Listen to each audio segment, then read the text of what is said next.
Welcome back. Also, on your download page for your particular operating system, you're also going to see optional plugins. Now, in this case, we're going to click on the optional plugins for Windows. You're going to see plugin formats that are supported by Audacity, and you're going to see them here in this area.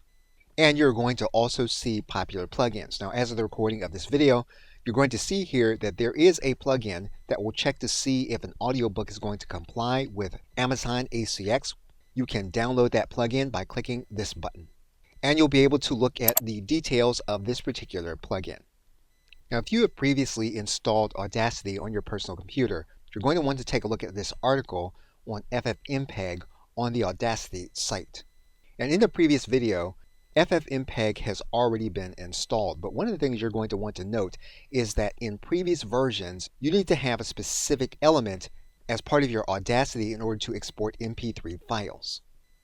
That capacity is now part of Windows and Mac OS installations of Audacity. So again, now if you've not installed FFmpeg according to the previous video, you can now do that here from this page also. Okay, with that, thanks, and I will see you in another video.